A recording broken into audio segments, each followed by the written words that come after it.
Good afternoon, ladies and gentlemen. Welcome to Toyota's financial results presentation. So we have some announcement about the documents distributed today, and it's 5 to 2. So we have disclosed these financial results, but today they are not distributed physically, but it will be shown on the screen. But you can download the material from the website for the investors information and the corporate the website as well. So please wait till we officially start the session.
Ladies and gentlemen, thank you very much for coming despite your busy schedules. Let us now start the financial results meeting for the year ending March 2025. I will be the moderator for today. My name is Irie from the Public Relations Department. Now, from EVP and Chief Financial Officer Yoichi Miyazaki will give you the outline of the financial results.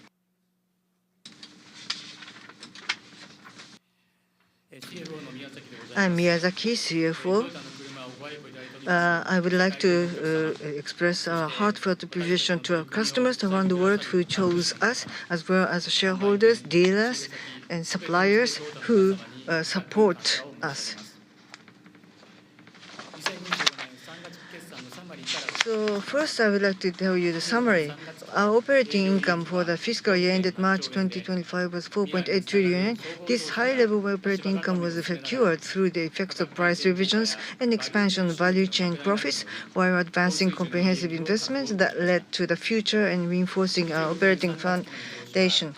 The operating income forecast for the fiscal year ending March 2026 is 3.8 trillion. We plan to reap the benefits of our efforts to reinforce our operational foundation while continuing comprehensive investments from a mid to long-term perspective, as well as strengthening our management foundation and developing new pillars of future profits. With regard to the impact of the U.S. tariff, only the estimated impact of April and May 2025 have tentatively been factored in.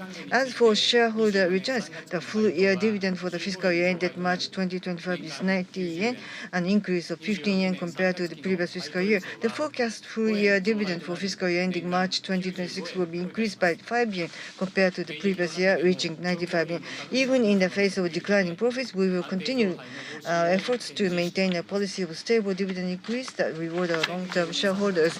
From here, let me explain the details of the results for the fiscal year ended March 2025. Consolidated vehicle sales for this fiscal year was 9,362,000 units, which was 99.1% of consolidated vehicle sales for previous fiscal year. Toyota and Lexus vehicle sales was 10,274,000 units, which was 99.7% of such sales for the previous fiscal year due to the supply constraints caused by the certification issue and other factors. The proportion of electrified vehicles was 46.2%, a significant increase from the previous fiscal year, mainly led by HEVs, which were increased by 850,000 units from the previous year. Consolidated financial results were sales revenues of 48,360.7 billion yen, operating income 4,795.5 billion yen, income before income tax of 6,414.5 billion yen, and net income of 4,765 billion yen. I would like to explain the factors which impacted operating income year on year. From FY2024 results of 5,352.9 billion yen, we excluded 352.9 billion yen of a one-time favorable effects, which was attributable to market conditions and other factors, and 700 billion yen for the comprehensive investments, resulting in the forecast of 4,300 billion yen at the beginning of FY2025. Although there was impact from volume decline and model mix deterioration due to the suspension production at Toyota Motor Manufacturing Indiana in the U.S., the profit amounted to 4,795.5 billion yen due to the improvement of earning power through price revisions, controlling incentives, and expansion of value chain profits. We believe that the major achievement was 510 billion yen output of cost reduction efforts and marketing efforts, while steadily reaping the benefits of comprehensive investments and the reinforcement of our operational foundation for the future, such as restoring the production pace to the current cruising speed of 10 million units. So this slide shows operating income by geographical region. Japan continued to maintain a high level of profit despite an increase in expenses due to the strengthening of the supplier base. In North America, operating income decreased due to the factors such as the impact of lower production volume caused by the 4-month shutdown of Toyota Motor Manufacturing Indiana, USA, due to the quality issues. Asia and other regions recorded higher profits due to price revisions and other factors. Operating income of consolidated subsidiaries and share of profit of investment accounted for using the equity method in China decreased, mainly due to an increase in sales expenses. Operating income in the financial services sub-business increased, largely due to the increase in loan balances. Next, I will explain the forecast for the fiscal year ending March 31. Consolidated vehicle sales is expected to be 9.8 million units, which is 104.7% of the previous fiscal year. Toyota and Lexus vehicle sales are expected to reach 10.4 million units, or 101.2% of the previous fiscal year, due to the recovery in production volume. Electrified vehicle sales is expected to be a total of 5.184 million units, or 49.8% of total sales. Now, let me explain the full-year consolidated financial forecast. We have adopted the full-year foreign exchange rate assumptions of 145 yen per US dollar and 160 yen per euro. Based on this, our forecast for the full year are sales revenue of 48.5 trillion, operating income of 3.8 trillion, income before income taxes of 4.41 trillion yen, and net income of 3.1 trillion yen. Next are the factors which impacted operating income forecast year on year. A 400 billion yen increase due to the elimination of one-time expenses related to Hino Motors. A 745 billion yen decrease due to the impact of foreign exchange rates. The impact of material prices is 350 billion yen. With regard to the impact of U.S. tariffs, only the estimated impact in April and May 2025, 180 billion yen, has been tentatively factored in. Regarding comprehensive investment, we have added 470 billion yen. We will steadily strengthen our management foundation as necessary and develop new pillars of future profit to realize sustainable growth from a mid to long-term perspective and transformation into a mobility company. Additionally, as in the previous year, we expect to reap some of the benefits of comprehensive investment and achieve an improvement of 349.5 billion yen through factors such as increased sales volume, cost reduction efforts, and expansion of value chain profits.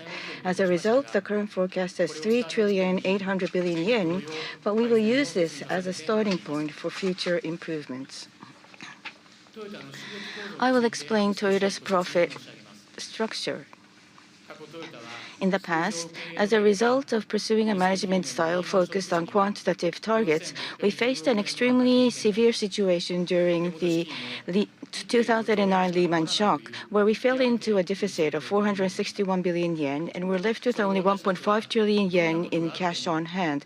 Subsequently, we rebuilt our financial base mainly by improving our break-even volume so that we can continue to survive under any circumstances. As a result, we have been able to consistently achieve an ROE of over 10% after further learning and making improvements during the COVID-19 pandemic.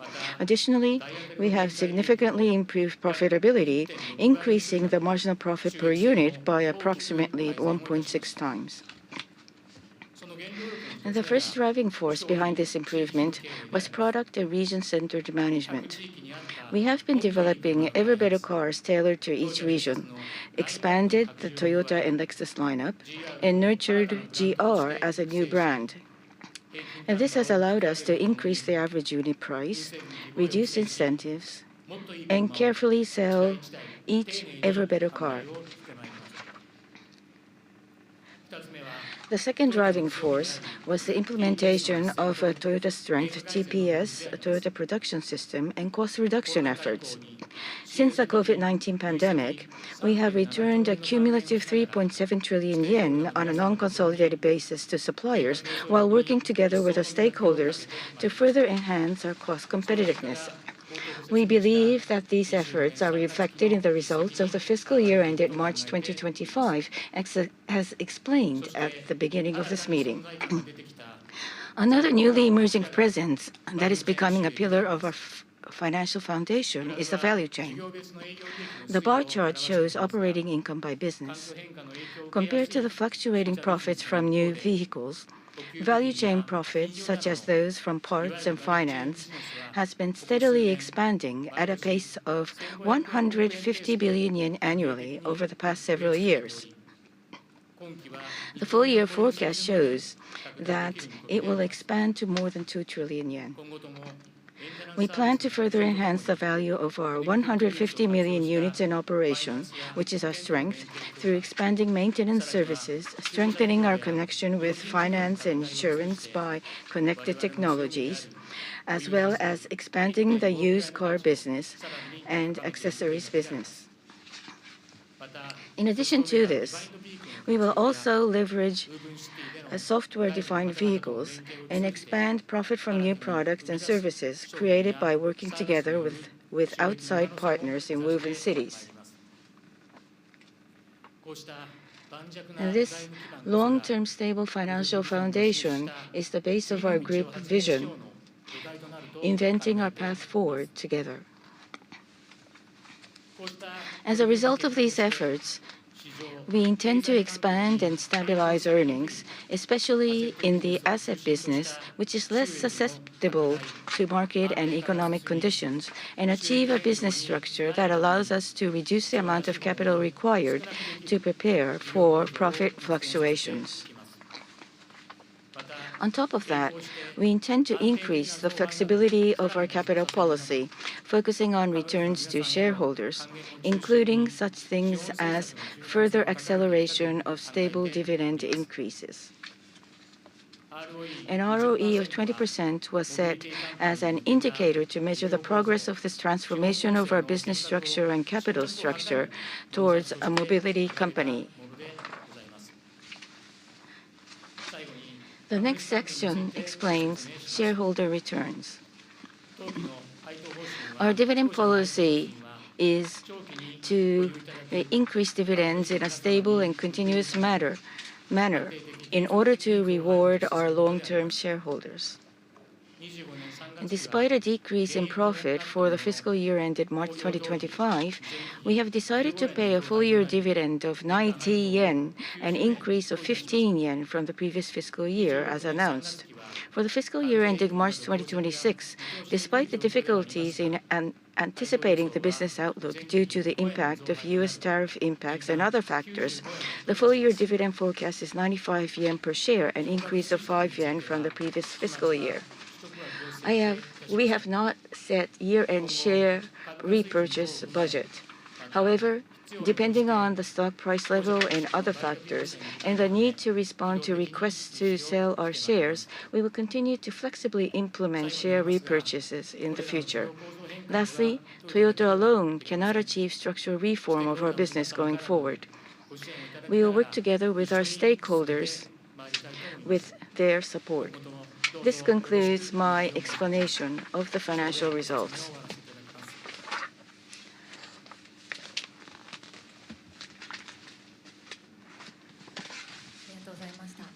Thank you very much. Now I'd like to introduce the CEO and President Sato to present.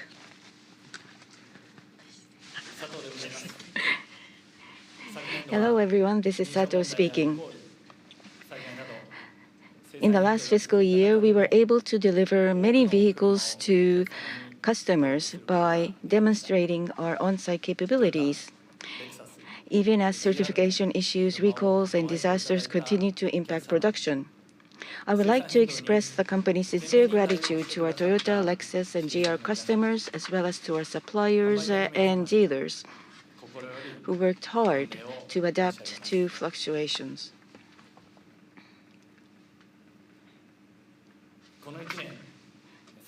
Facing various challenges over the past year, the entire company has reaffirmed the importance of Toyota's starting point of carefully making and delivering quality cars.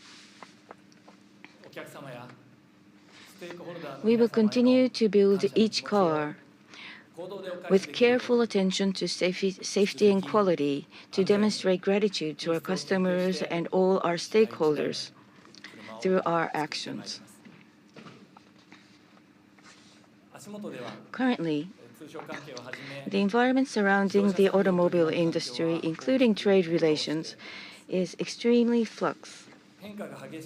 At a time when changes are rapid and the future is unclear, we believe that we must continue to pursue making good cars without wavering from our principles of product-centered management and striving to be the best in town.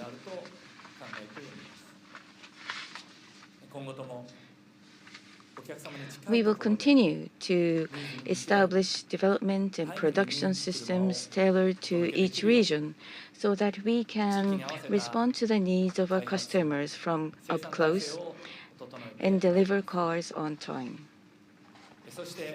Also, in order to flexibly respond to environmental changes, we want to firmly maintain and enhance our earning power.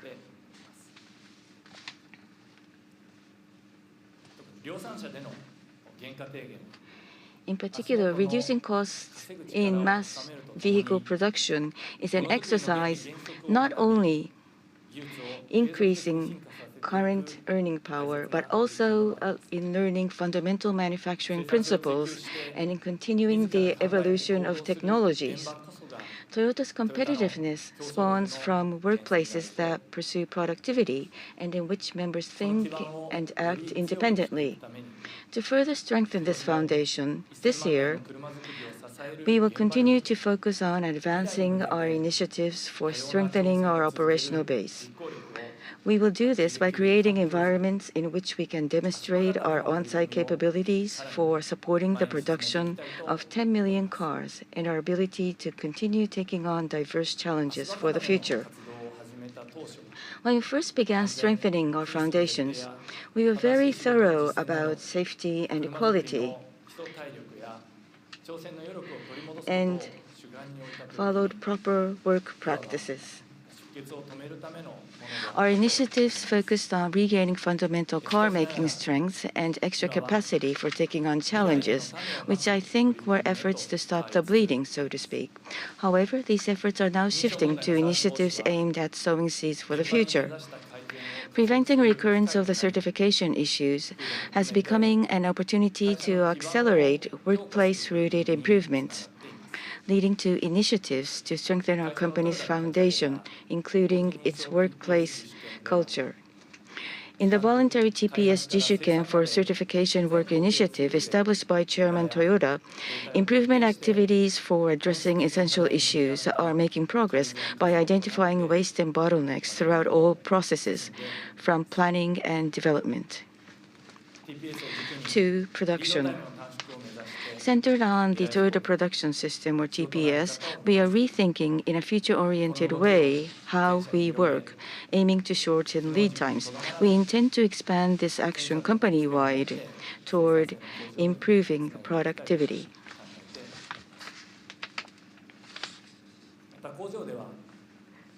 Our plant members have tackled the medium-term to long-term challenges of a shrinking working population and young people turning away from manufacturing.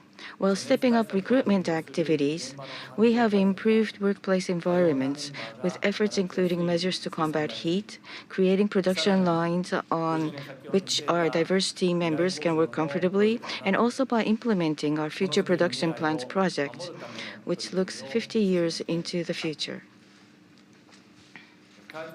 When it comes to development, we are working to improve our car-making productivity to continue to meet diverse needs. Our Area 35 activities, which are meant to accurately grasp customer needs and optimize specifications and component types, have improved development efficiency by the equivalent of 3 vehicle model redesigns on a trial basis in Japan. Going forward, we intend to further improve our development and production efficiencies by expanding these activities globally. We are working on establishing a system that will use digital transformation advances for seamlessly linking vehicle specification information from development to sales, which is currently correlated by people. Working together with our suppliers and dealers, we intend to strengthen our operational base for the future and improve our earning power. We will leverage this foundation to steadily advance our efforts to change the future of cars. And we will aim to transform into a mobility company. At the root of this is a desire to contribute to people's happiness through cars and to provide freedom of mobility to all. There is no clear definition of a mobility company. What is important is that we continue to act toward materializing our vision. We have been sowing seeds for the future, including building Toyota Woven City, which is a test course for mobility that will begin phase 1 occupancy and demonstration trials this fall. Also, based on our Toyota mobility concept, we have been working to materialize our path toward becoming a mobility company. Our path includes contribution to achieving carbon neutrality and expanding the value of mobility. With these as our pillars, we have deepened industry transcending cooperation and made efforts to expand the value of cars by integrating with social systems to create a safe and secure mobility society. This fiscal year, we will focus on our key themes of enhancing the resolution of a multi-pathway approach and establishing a foundation for Toyota unique software-defined vehicles. In Toyota's multi-pathway approach, our value desire is to contribute to the achievement of carbon neutrality while leaving no one behind. In contributing to CO2 reduction through various vehicle types, we will also leverage technologies we hone for next-generation battery electric vehicles to further evolve powertrains overall. In addition, to make each kind of powertrain a genuine option, we will work with many partners to drive advances in fuel and infrastructure. For internal combustion engine vehicles, we are continuing to refine our elemental technologies and strive to achieve evolution of engines, hybrid systems, and fuels. In terms of achieving carbon neutrality when considering the current units of vehicles in operation, it is important to promote the shift to more environmentally friendly mobility centered on hybrid vehicles, which can immediately reduce CO2 emissions and to accelerate the spread of carbon neutral fuels. To meet the expectations of our customers around the world, we will continue to provide practical options that contribute to carbon neutrality, including more affordable hybrid vehicles. In order to popularize battery EVs, in addition to technological innovation in vehicles and batteries, I believe it is necessary to create a battery ecosystem from battery material procurement to collection and reuse. We will create a framework for industry transcending cooperation and work hard to create an environment for popularization. When it comes to hydrogen mobility, the key to popularization is reducing the price of hydrogen. By accelerating the social implementation of hydrogen mobility in commercial vehicles, including through external sales of hydrogen-fueled power units, we intend to increase hydrogen usage, which will lead to cost reductions and infrastructure expansion. We will continue our efforts throughout the entire value chain without wavering from our aspirations for the future of hydrogen. Meanwhile, software-defined vehicles will play a leading role in transformation from cars to mobility. Through software-defined vehicles, we intend to achieve safer, more secure, and more enjoyable mobility. The key to this is to increase the expandability of cars by renewing our electronic platform and employing Toyota's software platform, Erin. In addition, in doing so, chip performance will become more important than ever. Furthermore, for cars to connect with society, it is important to develop infrastructure such as in the form of seamless communications environments and data centers. Last year, together with the Nippon Telegraph and Telephone Corporation, we started building that foundation. Based on these foundations, software-defined vehicles will help expand various possibilities of added value. For example, we intend to materialize the diverse values that data and AI will create, such as data-based vehicle development and service evolution, AI agents that grow together with customers, and services that utilize onboard sensors. Through co-creation with our partners, we will continue to accelerate the development of a foundation for Toyota's unique software-defined vehicles. I have now shared with you our key initiatives for this fiscal year. To transform into a mobility company, we need to envision creating mobility society and pursue non-sequential evolution, or in other words, innovation. Together with many partners, we will work toward creating values for cars that are integrated with society and accelerate our efforts to change the future of cars. We would greatly appreciate your support and understanding.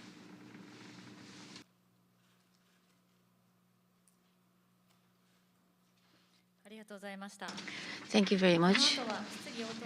We will now move to the Q&A session. Please wait a while as we prepare for the Q&A session.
Let us now start the Q&A session. For the responders to the Q&A session, please come up onto the stage.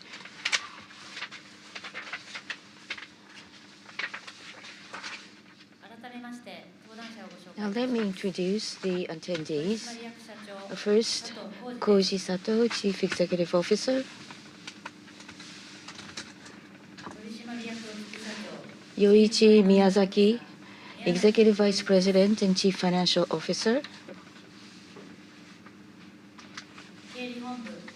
Masahiro Yamamoto, Chief Officer, Accounting Group.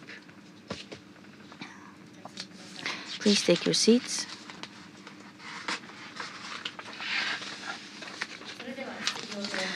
Let us now start the Q&A session. We have people in the venue and online, but we will first take questions from people in this room. If you have any questions, please raise your hand. We will bring a microphone to you. Because of time limitations, we would like to limit the number of questions each to 2 per person. The person in the middle, in the front, in the corner.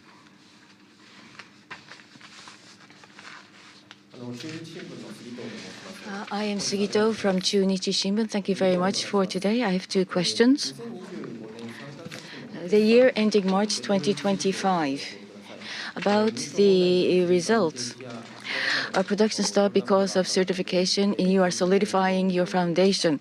But revenues increased and profits were reduced. So what is your interpretation of the results? I would like to pose this question to Mr. Sato. So should I answer? Can you ask your second question first? The second question about the additional tariff imposed on cars by the United States. You mentioned that the impact for April and May would be 180 billion for the tariff impact. What is the basis of this number? And if the tariff policy continues, how will this impact your results for March 2026? I believe there will be further impacts, but what is your understanding of the impact, Mr. Sato? Thank you very much for your questions. Let me start with your first question.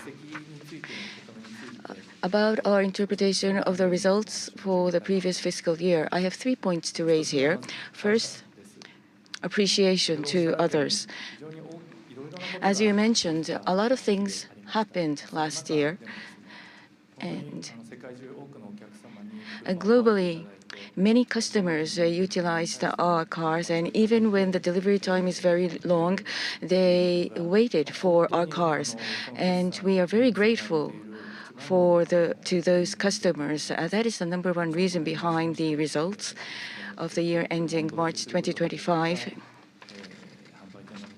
I would also like to thank the dealers and also the suppliers which allowed us to deliver those cars. So appreciation to others is the first point that I would like to mention. There are two other points.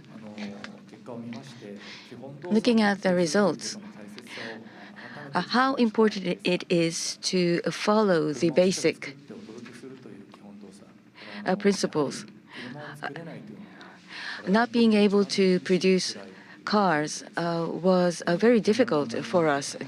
The people on the gemba, the front lines, did their utmost, and despite the fact that they were very busy, they worked very hard to recover and restart production.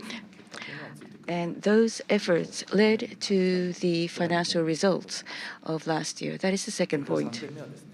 And third, as Mr. Miyazaki mentioned in his presentation, the profit structure change has had an impact on the financial results. Of course, new vehicles have a very large impact on profits, but a new vehicle impact fluctuates. When volatility is high, or how can we avoid high volatility is a question. The supply chain has become stronger. We've been working on this for several years, and the results are starting to be seen. And once those effects start to be seen, the extra investment capacity and the strategy would be impacted by this. So those are the 3 points that I would like to raise regarding the financial results for the year ending March 2025. Your second question was about the U.S. tariffs. Government-to-government negotiations are ongoing at the moment, and the government officials are working hard now. So details of tariffs are still moving. So at this moment, it's very difficult to forecast the future. But at the moment, there is already tariffs that are being imposed, and that part has been reflected in our forecast for this fiscal year. We don't want to waver from our basic principles, and we will stay the course. So depending on whether you're looking at short-term or medium-term, what we can do will change. For exports to the United States, 1.5 million units. Of course, we have many customers in the United States. So desirably, we want to allocate to the United States, but in the short term, we have to look at how we allocate the cars. But over the medium to long term, appropriate products for the local area should be produced locally and delivered locally. Best in town is something that we've always talked about. In the community, in the country, as a local citizen, we are taking actions. So that pillar will not waver. So over the medium to long term, we will continue to take that approach. Thank you very much. Thank you. I would like to entertain the next question. Person in the back there. Maybe second row from the front, please. I'm Ikeda of Sankei newspaper. I have two questions as well. The first question is about this U.S. Tariff policy. The impact is so difficult to forecast accurately. However, the Toyota has been treasuring the domestic production level of 3 million units. But is it unchanged and maintained at that level? Is that the right understanding? Or as Mr. Sato mentioned about mid to long-term perspective, localization will be further promoted naturally. But in mid to long term, but that area might be revised or readjusted. And would that become necessary to readjust? The 3 million unit production system in Japan, you have a relationship with your suppliers. So as to the U.S. tariffs, the parts suppliers might need to transfer the increased costs to their transaction price to you. So what would be the position of Toyota to deal with the suppliers' requests like that? The suppliers' burden might be covered and accepted by TMC itself. Is that the direction? Or there could be maybe a combination of the adjustment. You work together with the suppliers to further reduce the cost to cope with that situation. So, including the additional burden upon the suppliers, what do you think of this the U.S. Tariff policy?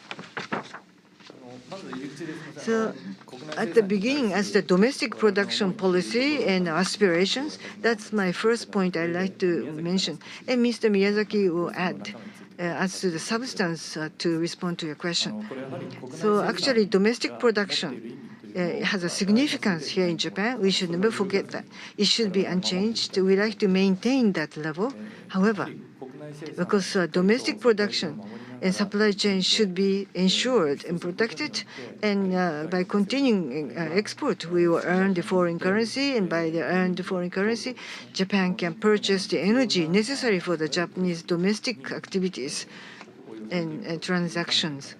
So from that standpoint, I think domestic production should be protected. As a manufacturing industry initiative, it's an important point that we should keep in mind. From that standpoint, the domestic production and our aspiration for that and will continue in our future initiatives. So based upon that assumption, the details can be added by Mr. Miyazaki. Thank you, Mr. Ikeda, for your question. Earlier, I said that the profit structure of the TMC, so I'd like to maybe recap that. So if we can show that, I'd like to show that again to you. But anyway, right now, as from your standpoint to the left-hand side on top, that the 2023 in March, the 756 million units, that is the consolidated figure of the sales. At the time of COVID-19, that was the situation that the 1.3 million units, the consolidated sales reduction occurred. That is why it has become down to 7.56, 2.2 trillion yen of the operating income was still achieved. And right-hand side on top, you can see that the activities were launched at that time, and then that this the marginal profit went up to the 1.6-fold as to this destined to the USA, the improvement was also achieved through these efforts. So as to the potential impact by the tariffs, as to the profit structure and business structure is the basis, we are not forced to take the too hasty action. We can continue a stable policy. And the 3 million units we are talking about, as Mr. Sato mentioned, the export to US is 500,000 units. So for the customers, it might cause some problems. We have a long list of back orders. So that's the current situation. So it doesn't force us to revise and look at this domestic production structure, including this the government negotiation. We will see and monitor how the negotiation will take place between the two governments. In addition, vehicles cannot be produced only by us. We need a cooperation of the suppliers as well as the customers, the related the sales, dealers, networks. So all those the parties need to collaborate together to take a mid to long-term initiatives. So we are looking and monitoring the situation. We have built this good profit structure already. So without taking any hasty action, we will play it by the ear and then take stable actions. And as I mentioned earlier, the automotive industry has quite an important significance and role to play in the 3 million units of production in Japan. And then we export the vehicles and earn the foreign currency of about 20 trillion yen. And then 24 trillion is the import, the expense we pay for energy and resources. So that we are playing an important role for Japanese economy, and we like to continue to play that important role in the future as well. For the suppliers, what is our care? For each supplier, we listen to the voices and requests to decide upon how to address the issues, and we will have a very detailed care and listen to their views. So manufacturing should be promoted together with the suppliers and dealers and sales networks. So we have to pay due care to them. And then final wish is the happiness for the customers. And then we will have to continue the operation of automobile manufacturing as well.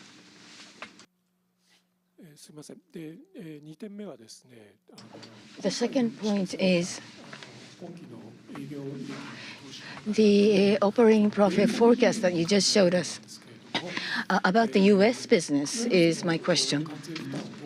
The tariff burden, will it be transferred to the vehicle prices, or will you not be thinking about it for the time being?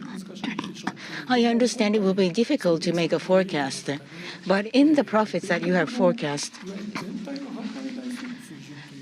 the U.S.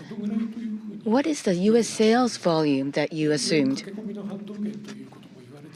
People are talking about reduction due to last-minute purchases in the previous year, but what is your outlook at the time being?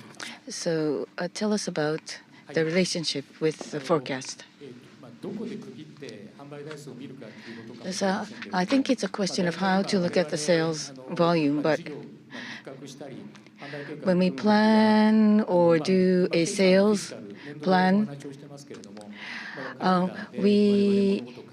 for our financial results, we look at the fiscal year, but for a business, we look at the calendar year. In April, in the United States, there was a last-minute market demand going up, and there might be repercussions from that. So there will be pluses and minuses, but as you mentioned, it is difficult to forecast the future. So depending on how things develop, we would like to take the appropriate action. Maybe I shouldn't say fortunately, but in the United States, Toyota cars are still popular, and the inventory level is less than 10 days worth. And for our mainline hybrid, the turnover is in 5 days. So we will look at real demand, and I think we can make appropriate adjustments. With regards to sales price, we think it is up to the customer. The competitive situation, real demand situation will be looked at as we did before. So far, customer demand was very strong, and in the past, we've raised prices when demand was high. So we will look at the situation and take the appropriate action at the appropriate timing. Just because of tariff rising prices hastily is not the type of reaction Toyota is thinking of. Thank you very much to Mr. Ikeda. So we'd like to entertain next question. The person in the front row, please.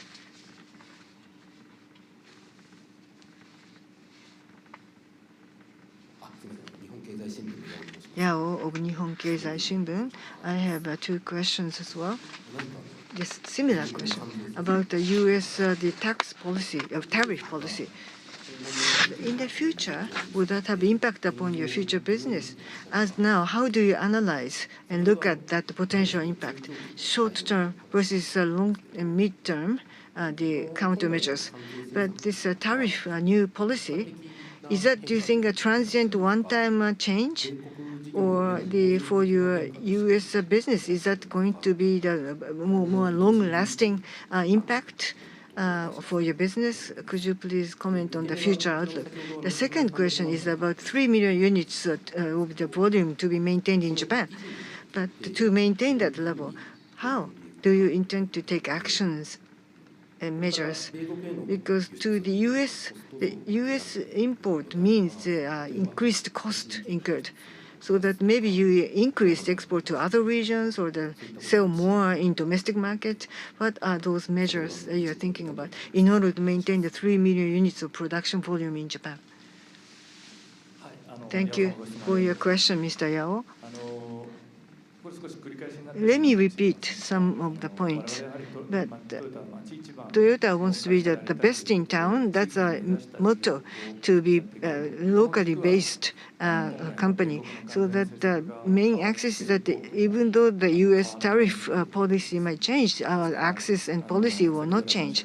As I said, that in the long term, that the local production, local development will be emphasized. In the short term, to the actual demand, the optimal response and operation should be devised. So these are the combination of efforts we will make to deal with the change. On the other hand, the tariffs, would that be eternal ones, permanent ones? We are not in a position to decide on the tariff policy.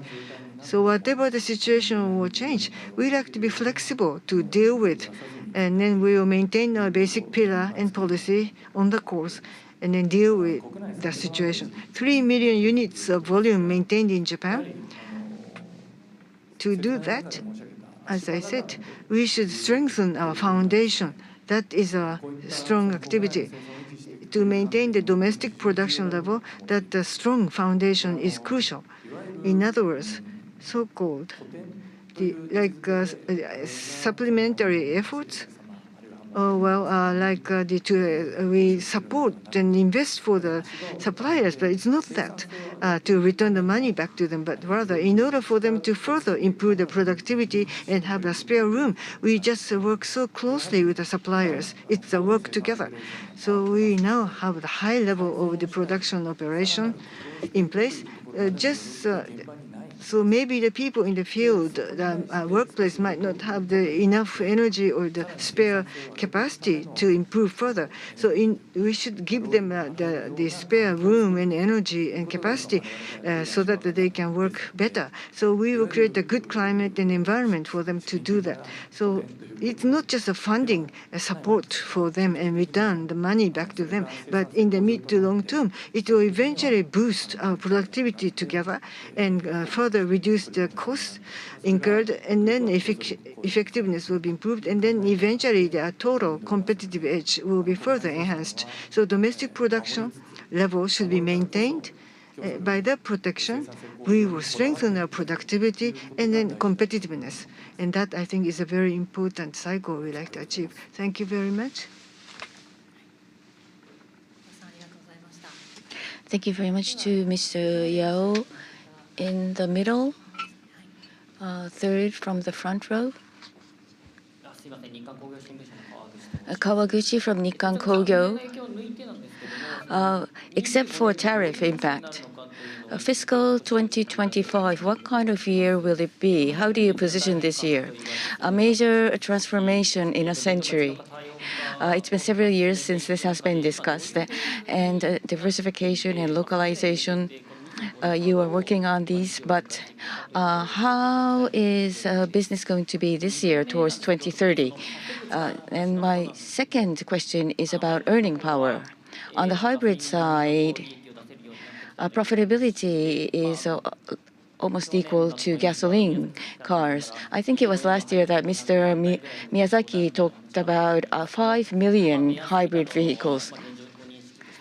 So does this milestone, is this milestone unchanged? So, and what about your plans for improvement for PHVs? Thank you very much for your question. The positioning of fiscal 2025. As I mentioned in the presentation, this year, in a sense, is a year where globally we are now seeing the speed towards electrification in each region. So depending on the region, the speed or how electrification will develop will be clearer. In case of battery EVs, in the past we discussed this on a global basis. Obviously now China is moving fast, and not only electric vehicles, but intelligence plus EV is pushing forward the mobility. So a battery EV leading edge technology will be incorporated so that we can push forward mobility. In the case of battery EVs, we will be delving deeper into this area. And for hybrids, realistically speaking, we are seeing a shift to BEVs. But having said that, there are many ways to realize carbon neutrality. So an approach that combines vehicles with carbon neutrality will be very important. So from the fuel side, carbon neutrality will have to be realized. It will be a very important turning point towards that. So hybrid, PHEV will be the pillar, but in addition to that, carbon neutral fuel will be combined. So that kind of practical solution will be accelerated. That will be very important. So in a sense, the basic pillars remain unchanged, but the resolution of each element will be higher than before. There is another point that we focus on, which is creating an environment or ecosystem. Just pushing forward evolution of the vehicle does not lead to realization of mobility. Battery EVs, hydrogen requires energy infrastructure and a legal framework. So mobility of cars alone will not allow us to push forward a mobility society. And so a comprehensive approach is necessary, which means that we have to work with energy or IT industry people. And we also have to work with government to create the environment. And that will be the foundation. And this year, we have to focus more on creating this foundation. Now, earning power will be discussed by Mr. Miyazaki.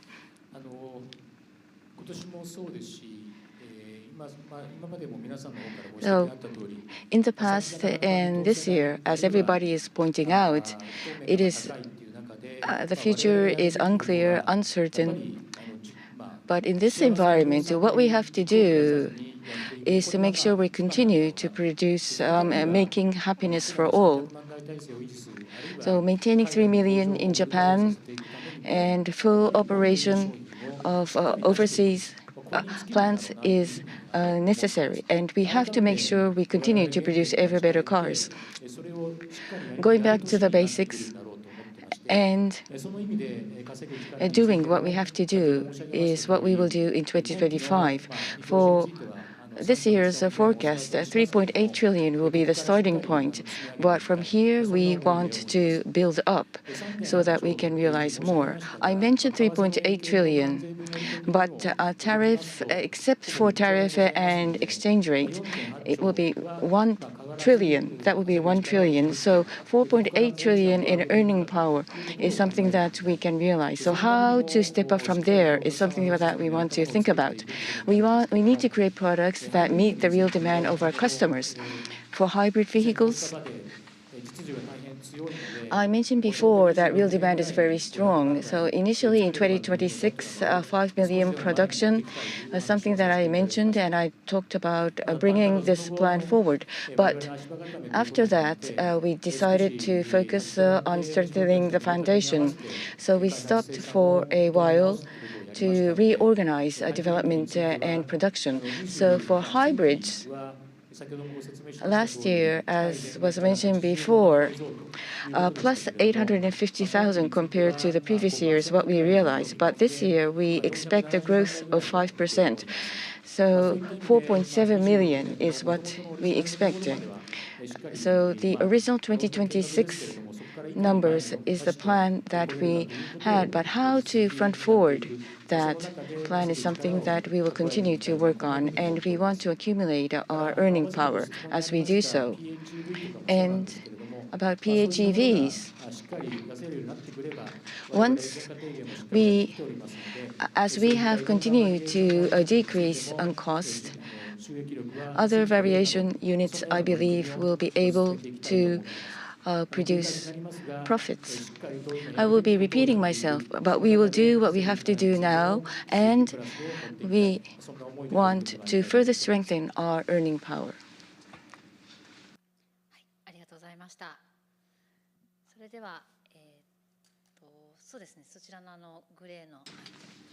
The person with the gray jacket, please.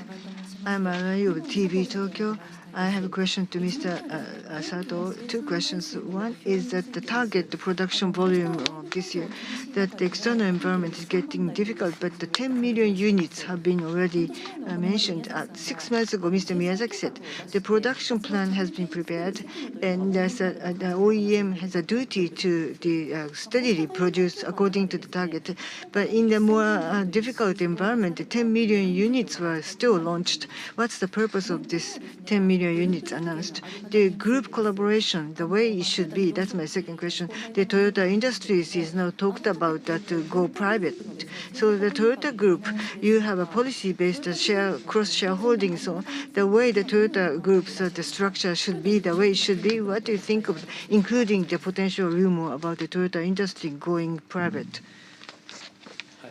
Thank you for your question.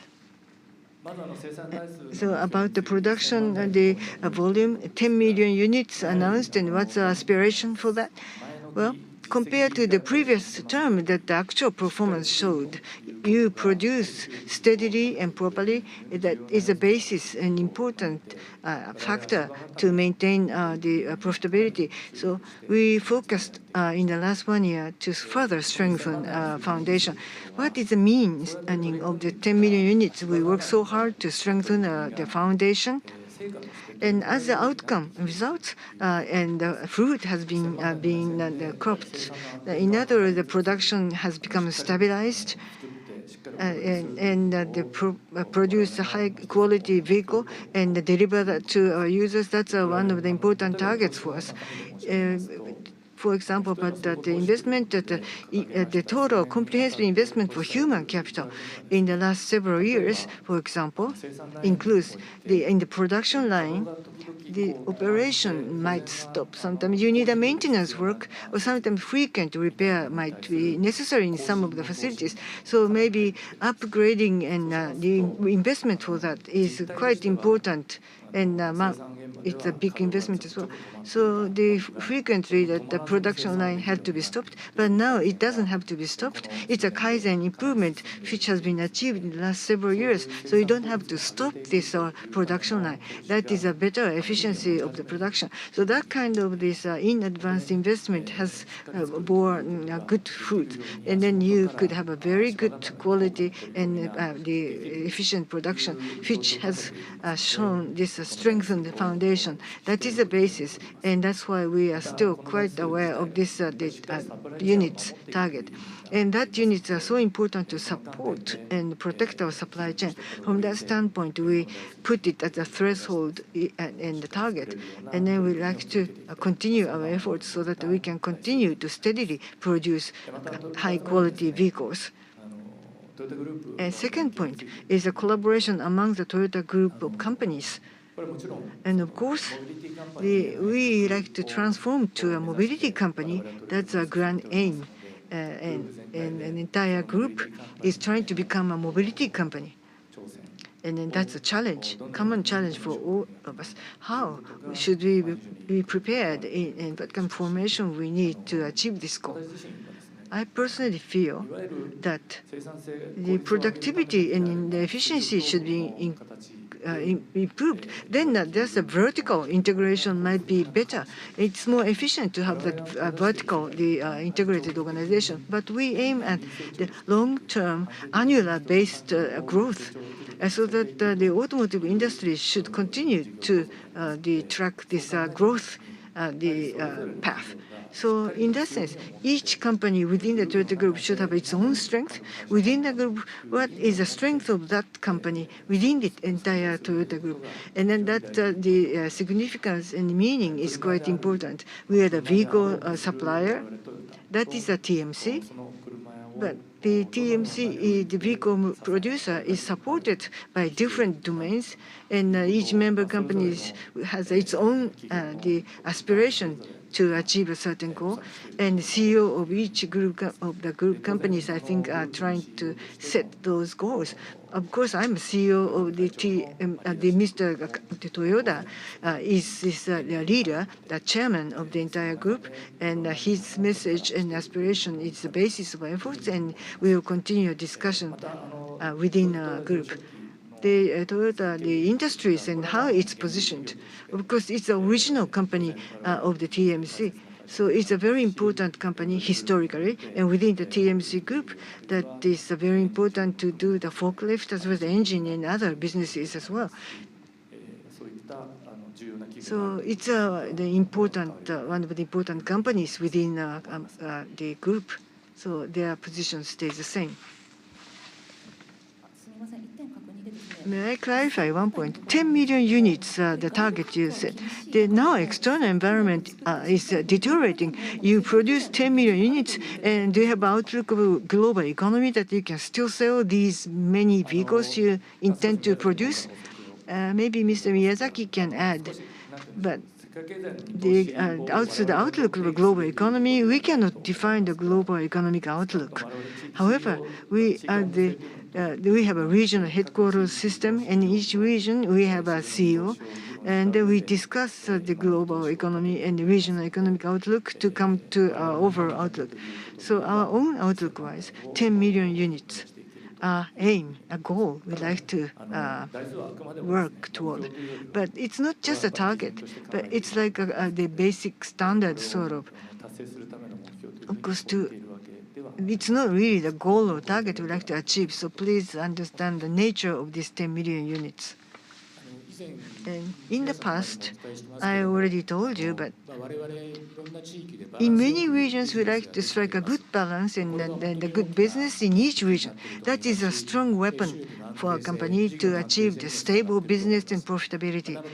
Therefore, in particular region, if it catches a cold, maybe the remaining healthy regions can complement and supplement for each other. So in case that the very active region versus the sick region, the vehicle demand then might not match, then I think each regional markets will collaborate among themselves, and then we try to strike the balance between the supply and demand, so that this system and structure can be stably operated, so that we like to work harder with the suppliers.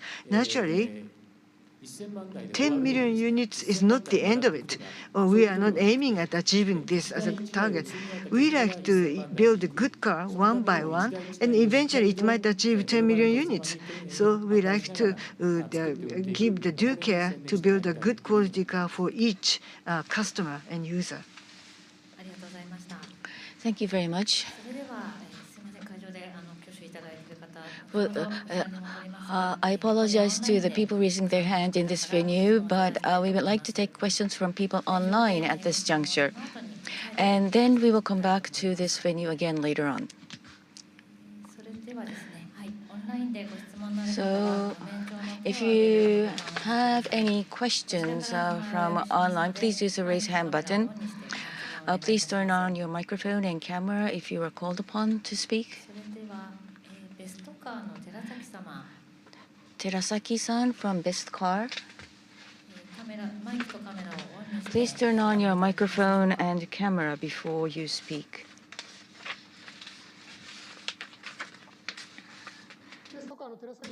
This is Terasaki from Best Car. I have two questions. Slide 11. You talk about sales volume forecast by region.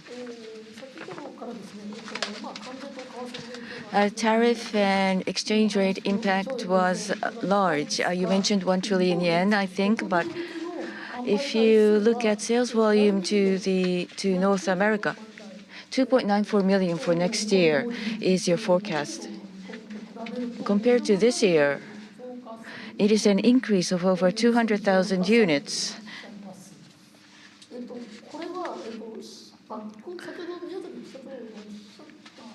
Mr. Miyazaki talked about back orders, but are there any other factors that lead to this increase? Please tell us about the basis of this number. That is the first question. Maybe we should take the second question first. Can you give us the two questions together? Now to my second question. Also on page 11, you talked about breakdown of sales volume by types of vehicle. 213% for BEVs. 310,000 is the number that you have. This is a big forecast. But if you, as of 2023, your announced plan was BEV 1.5 million by 2026 was the number that you gave us. So in 1 year, 5 times as many would be very difficult.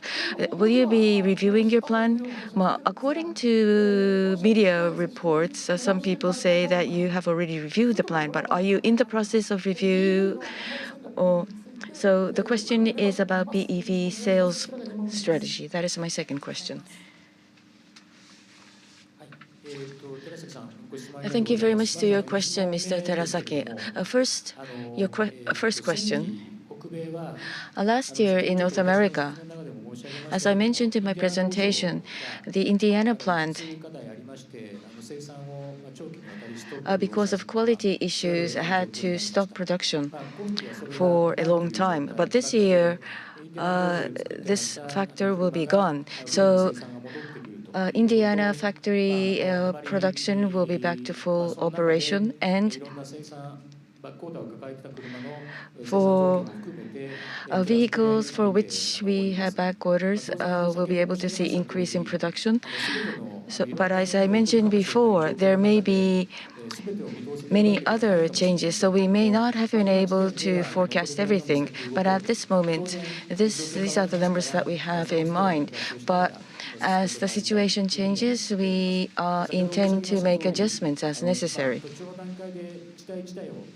So each vehicle should be sold and delivered to our customer with attention to detail, and the sum of those efforts, we are hoping will lead us to achieve those numbers.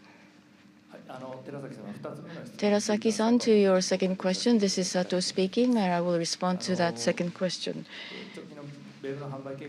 About the BEV sales plan, an increase of more than 150,000, a new vehicle impact can be incorporated. So there will be vehicles launched and announced, and the outlook for those is the basis.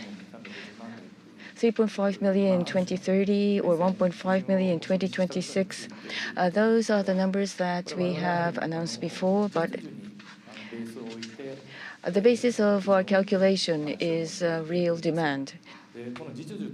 So real demand will change. So if the pace of real demand changes, based on those changes, we will be changing those reference numbers, especially preparation of the supply chain and investment timing are things that we have in mind when we came up with these numbers. Battery EV real demand is starting to be clearer, so 1.5 million is a number that will be reviewed. Thank you very much. I would like to entertain another person online. From Newspeaks, Kiyadashi-san. Please turn on your microphone and camera. Kiyadashi-san, please.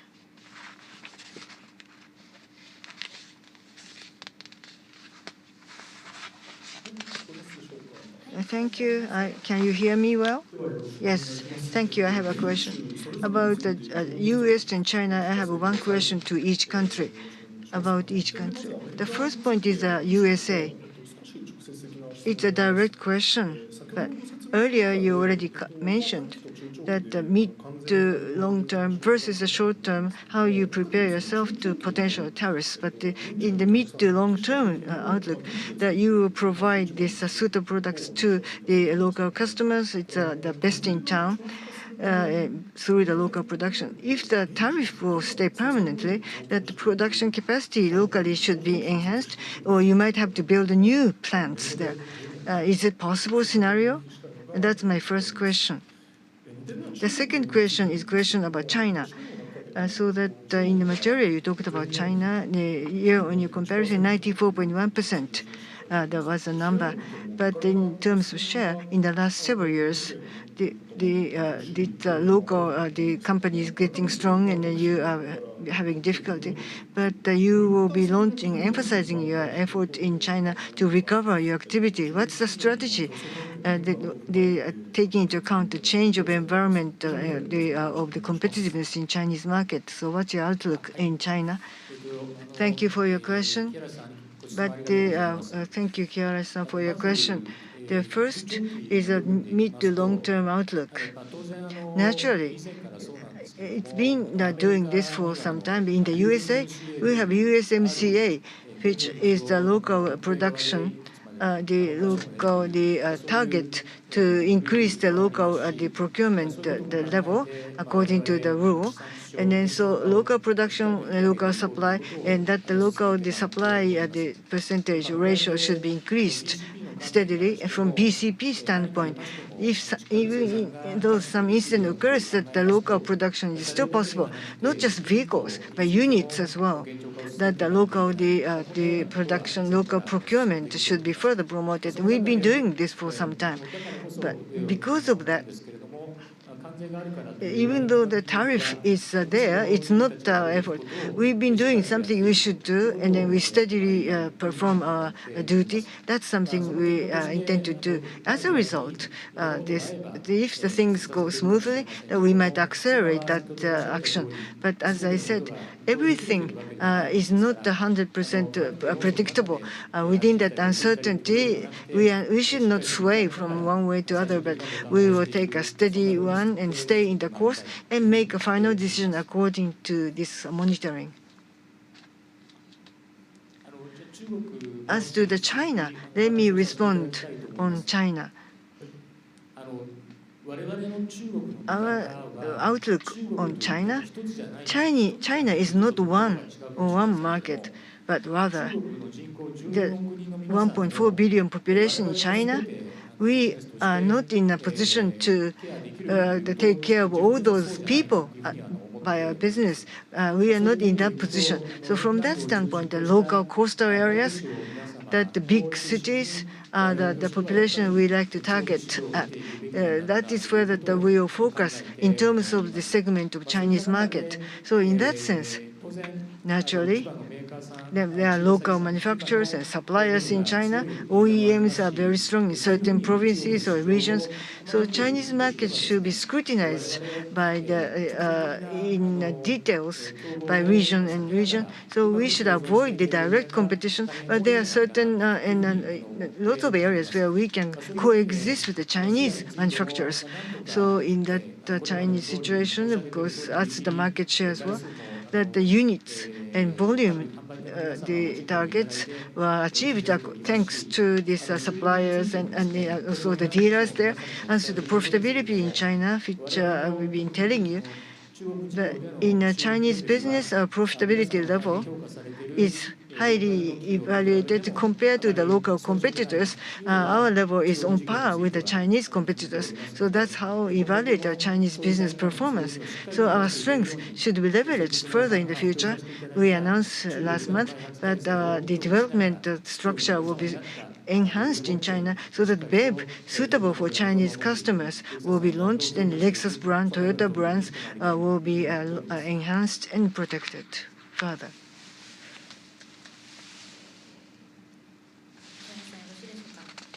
Kiara-san, thank you very much. Now going back to this room, we will take questions from people in this room again.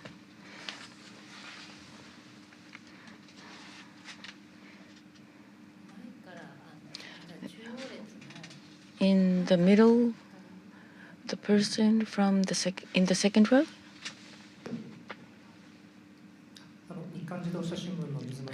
Mizumachi from Nikkan Automobile. I have a question about the Japanese market. Last year, there was a certification issue and quality issues leading to long lead time and low production. But if you look at this year, we have some negative numbers. Can you tell us about the background? And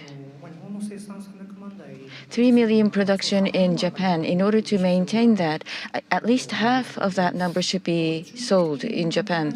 But over the medium to long term, what is your outlook about the domestic market? Mizumachi-san, is it just one question?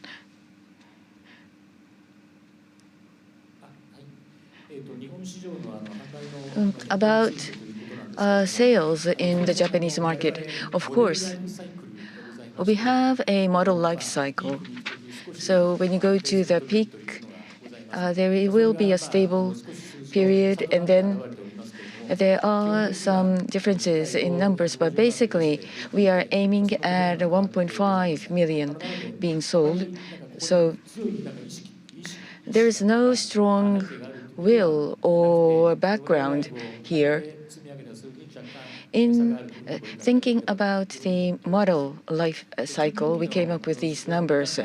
Now, about the medium to long-term outlook, It has always been said that in Japan, the population is declining and the birth rate is declining, but the how to reduce the vehicle replacement cycle is something that we want to work on to revitalize the Japanese market.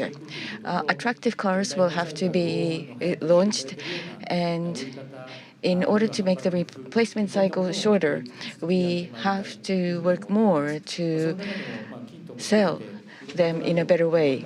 So including Kinto and other initiatives, we will continue to try new efforts. Let me add something. Thank you very much for your question. Your question was about the future of the Japanese market. As Mr. Miyazaki mentioned, how can we produce and deliver cars that people would want to buy? If vehicles are produced based on traditional thinking, now we just launched a new Crown series, but 10 years ago, a Crown was an FR sedan, an authentic product. That was the stereotype image of the model Crown. But what is the significance of Crown being a long seller? That is something that we reviewed anew to come up with a new product. So rather than looking at the old framework, what is necessary now in this market is something that we have to face. We are a car maker, so we need to produce cars that people would want to purchase in Japan. We have to come up with ideas to launch those products. We need to solidify the foundation, come up with extra capacity so that we can produce cars that are suitable for the local market. Thank you very much to Mr. Mizumachi. Time is running short, so we'd like to entertain just one last question, if we may. There was a person in the front section. Yamamoto of the freelance journalist. Earlier in the presentation, you talked about the multi-pathway strategy, which will be unchanged. But hybrid is a strong area. It's doing quite well. On the other hand, what if the practical web at the PHB is not growing as you expect, and hydrogen vehicle? So far, you are trying to boost spirit, but maybe that there's a toning down about the hydrogen vehicles, I feel. So hydrogen engine might be applied to motorsports, and it's been 5 years since you applied that, and then toward the end of the year, the Fuji 24-hour race that this hydrogen vehicle is to participate. At that time, you, Mr. Sato, was the president to launch that hydrogen engine for the motorsports. So what's the progress state of the hydrogen engine? Another question. Earlier that you told about this group strategy, you will supply this suitable car to each region. On the other hand, the enjoyable, the experience, like the wow experience, like that kind of car that Mr. Sato likes, wow experience to be given by a car. So it's sort of like, but there's lately we don't really see many new models that developed by you, which is suitable for that wow experience. Well, about the multi-pathway strategy, yes, we will maintain that strategy. The ICE will be further advanced, and then the hybrid system will become more efficient, and then we will continue this technology development. So smaller, compact car with a higher efficiency, and also the output, the characteristics should be further enhanced. That technology development is being promoted. So that's a powertrain evolution which should be driven, and we'd like to continue that efforts in that area. On the other hand, in a way, fuel and energy might make a difference in terms of where we emphasize the pathway toward the popularization. So the energy availability might make a difference, I feel, especially hydrogen. The major challenge for hydrogen is that hydrogen itself, we are so picky about its origin. And hydrogen becomes such an expensive energy source. Energy cost is so expensive. It's too expensive to popularize. It's a barrier for popularization. So in order for us to promote that, the hydrogen use should be increased first. That is an initiative we first have to take. And then for the passenger car, we will do our part.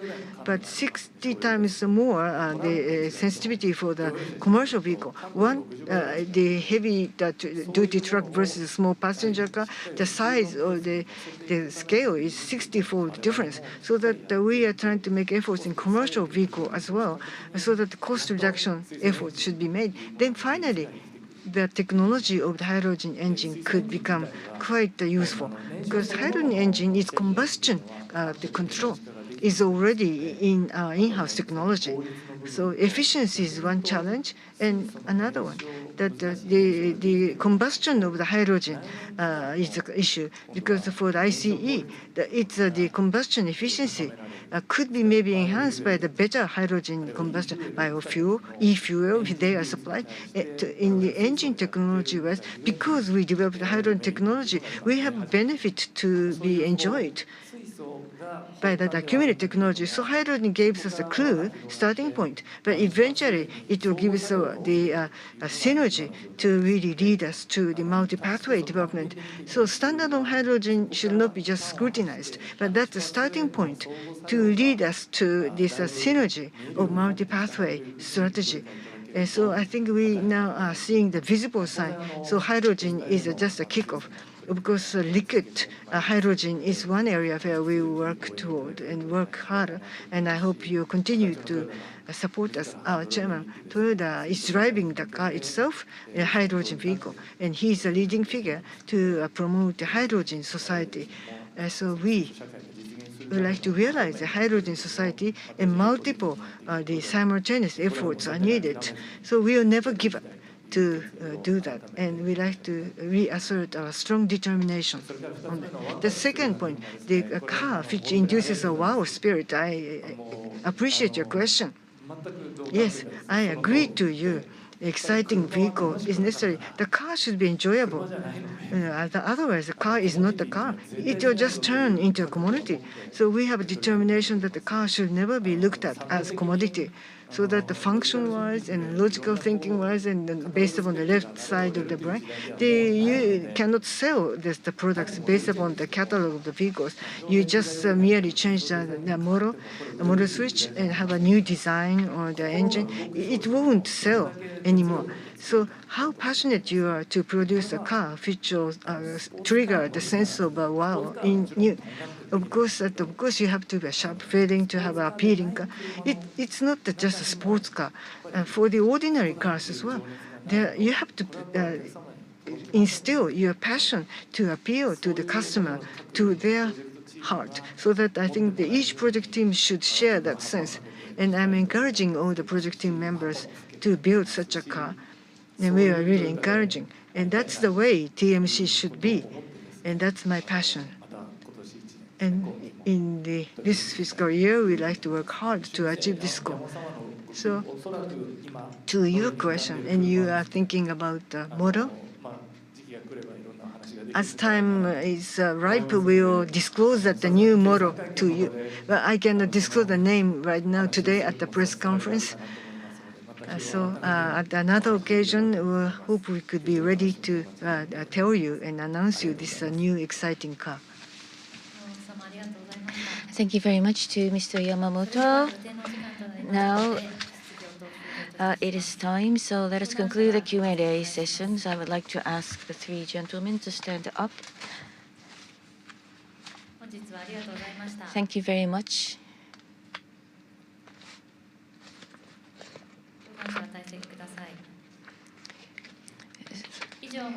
With this, we conclude the financial results meeting for fiscal 2025. Thank you very much for watching and coming.